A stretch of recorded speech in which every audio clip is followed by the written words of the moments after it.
በአሜሪካ የምትገኙ ኢትዮጵያን በሙሉ ሰበር መረጃ።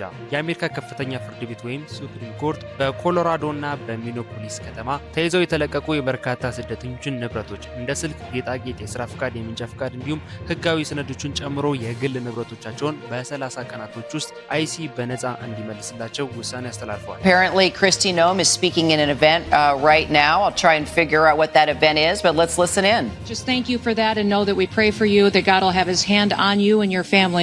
እንዲሁም የጠፉ የስደተኞች ንብረቶችና ፋይሎችም ካሉ ያለምንም ተጨማሪ ክፍያ በነፃ አይሲ ወጪውን ሸፍኖ እንዲመልስላቸው የፌዴራል ፍርድ ቤት ውሳኔ አስተላልፈዋል። አያይዞም ፍርድ ቤቱ በኮሎራዶ ግዛት አይሲ ህጻናትና አረጋውያንን ጨምሮ ስደተኞችን ለሳምንታት የሚያቆዩበትን ቢያንስ 9 የሚጠጉ ሚስጥራዊ ቦታዎችን እንዲያጋለጥ የፌዴራል ፍርድ ቤት ውሳኔ አስተላልፈዋል። ይህንና በርከት ያሉ ውሳኔዎችን የፌዴራል ፍርድ ቤት በዛሬው ዕለት ውሳኔ አስተላልፈዋል። ስለዚህ በአሜሪካ የምትገኙ በተለያየ ግዛት በተለያየ ቪዛ አማራጭ በግሪን ካርድ በአሳይለም እንዲሁም በተለያየ አይነት የቪዛ አማራጭ በአሜሪካ የምትገኙ ኢትዮጵያን ይህ የፌዴራል ፍርድ ቤቱ የወሰነው ውሳኔ እጅግ በጣም ስለሚጠቅማችሁና ስለሚያስደስታችሁ ሙሉ ቪዲዮን መከታተላችሁን እንዳትረሱ። ሙሉ መረጃውን የማጋራችሁ ይሆናል። ነገር ግን ከዛ በፊት እኔን ለማታውቁኝ ሰዎች ጆሲ ይባላለሁ። እንደዚህ አይነት ከዩኤስ ኢሚግሬሽን ጋር የተገናኙ ቪዲዮዎች ነው ማዘጋጀው። ስለዚህ እንደዚህ ቪዲዮዎችን ማግኘት የሚፈልጉ ሰዎች ሁላችሁም ቻናሉን ሰብስክራይብ ማድረጋችሁን እንዳትረሱ፣ ቪዲዮውን ላይክ ያደረጋችሁ መጀመራችሁንም እንዳትረሱ። ወደ ቪዲዮ እንግባ። የእነዚህን ዌብሳይቶቹን ሊንክ ዲስክሪፕሽን ቦክስ ውስጥ አስቀምጥላችኋለሁ። እኔ ካስረዳኋችሁ ወይም ካብራራሁላችሁ በተጨማሪ በራሳችሁ ኢንፎርሜሽን ማግኘት የምትፈልጉ ሰዎች ዌብሳይቶቹን መጠቀም ትችላላችሁ። መግቢያ ላይ እንደነገርኳችሁ በዛሬ ቪዲዮ የአሜሪካ ከፍተኛ ፍርድ ቤት ወይም ሱፕሪም ኮርት የምንለው በርካታኛ ስደተኞችን የሚያስደስቱ ውሳኔዎችን አስተላልፈዋል። ውሳኔዎቹም 1፣ 3፣ 4 የሚጠጉ ናቸው። አንድ በአንድ እየገባሁ የምነግራችሁ ይሆናል። በዛሬው ዕለት ከፍተኛ ፍርድ ቤቱ ከወሰናቸው ውሳኔዎች የመጀመሪያው የንብረት መያዝና ማስመለስን ይመለከታል። በኮሎራዶ እና በሚኒያፖሊስ በባለፈው ማለት ነው በኦፕሬሽን ሜትሮ ሰርች በተባለው ኦፕሬሽን ከዚህ በፊት ሁላችሁም እንደምታስታውሱት በሚኒያፖሊስ እና ሚኒሶታ ከተሞች በርካታ ስደተኞች በአይሲ ኤጀንቶች ተገድለዋል፣ ታስረዋል፣ እንዲሁም ዲፖርት የተደረጉም ጭምራሉ።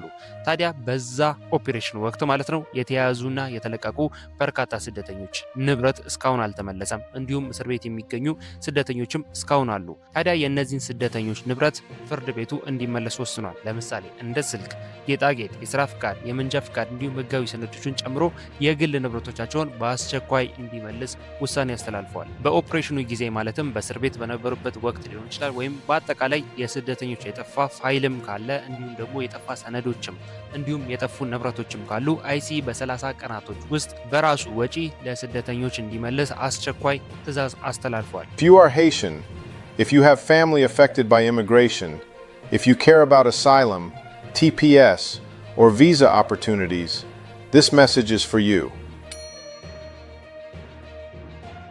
ይህ ለስደተኞች የተወሰነ ውሳኔ ማለትም የጠፋ ፋይልም ሆነ የጠፋ ንብረታችሁ በሚመለስበት ጊዜ ምንም አይነት ክፍያ ከናንተ ማለትም ከስደተኞች እንዳይጠየቅ የፌዴራል ፍርድ ቤቱ ወይም ሱፕሪም ኮርት ውሳኔ አስተላልፈዋል። ሌላው የአሜሪካ ከፍተኛ ፍርድ ቤት ወይም ሱፕሪም ኮርት ያሳለፈው ውሳኔ አይሲ ምስጢራዊ ማቆያ ቦታዎችን እንዲያጋለጥ ውሳኔ አስተላልፈዋል። በኮሎራዶ ግዛት ውስጥ አይሲ ማለት ነው ህጻናትና አረጋውያንን ጨምሮ ስደተኞችን ለሳምንታት የሚያቆይባቸው ቢያንስ 9 የሚጠጉ ሚስጥራዊ ቦታዎች አሉ። እነዚህን ሚስጥራዊ ቦታዎችን እንዲያጋልጥ ማለትም ለመንግስት እንዲሁም ለፌዴራል ፍርድ ቤቱ እንዲያጋልጥ ውሳኔ አስተላልፈዋል። ይህንንም ውሳኔ ፍርድ ቤቱ ሊወስን የቻለው በእነዚህ እስር ቤቶች ወይም በእነዚህ ማቆያ ቦታዎች በርካታ ስደተኞች ባልተገባ ሁኔታ እንደሚገኙ እንዲሁም ሰብአዊ መብታቸውና ህገ መንግስታዊ መብታቸው እየተጣሰ ስለሆነ አልጋ የሌላቸው እንዲሁም ሰዎችን ለማቆየት በቂ የሆኑ መሰረታዊ ነገሮች የሌሉት እስር ቤት ወይም ማቆያ ስለሆነ ነው የፌዴራል ፍርድ ቤቱ እነዚህን ማቆያ ቦታዎች ማለትም እንደነገርኳችሁ ቢያንስ 9 የሚጠጉ ሚስጥራዊ ቦታዎች ናቸው። እነዚህን ቦታዎች እንዲያጋልጥ የፌዴራል ፍርድ ቤቱ ውሳኔ ያስተላለፈው። ሌላው የፌዴራል ፍርድ ቤት ውሳኔ ያስተላለፈው የይግባኝ መብት ወይም ቦንድ የምንለው የዋስትና መብት ለስደተኞች የሚከለከለውን አሰራር ሽሮታል።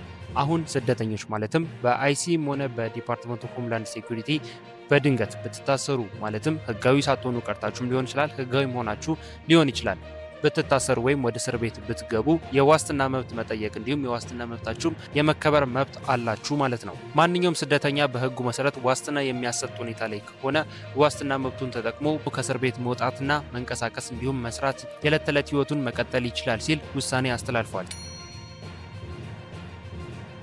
ስለዚህ በዛሬው ዕለት የአሜሪካ ከፍተኛ ፍርድ ቤት ወይም ሱፕሪም ኮርት ያሳለፋቸው እጅግ አስደሳች መረጃዎች እነዚህን ይመስላሉ።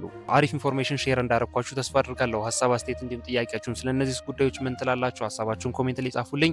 መግቢያው ላይ እንደነገርኳችሁም ለዚህ ቻናል አዲስ የሆናችሁ ሰዎች ሁላችሁም ቻናሉን ሰብስክራይብ ማድረጋችሁን እንዳትረሱ። ቪዲዮም ከመውጣታችሁ በፊት ላይክ እያረጋችሁ ምን ያህል ቪዲዮን እንደወደዳችሁት፣ እንደጠቀማችሁ፣ እንደተደሰታችሁበት ላይክ እያረጋችሁ አስቡኝ። ምክንያቱም ላይክ ባደረጋችሁት ቁጥር ምን ያህል ቪዲዮን እየወደዳችሁት እየተመቻችሁ እንደሆነ ስለምረዳ በርካታ እንደዚህ አይነት አዳዲስ መረጃዎች በሚወጡበት ጊዜ ቶሎ ተከታትዬ እንዳደርሳችሁ ይረዳኛል። ስለዚህ ሁላችሁም ላይክ እያረጋችሁ እንደወዳችሁ ታሳውቁኝ። በቀጣይ በሌላ ቪዲዮ እንገናኛለን። መልካም ጊዜ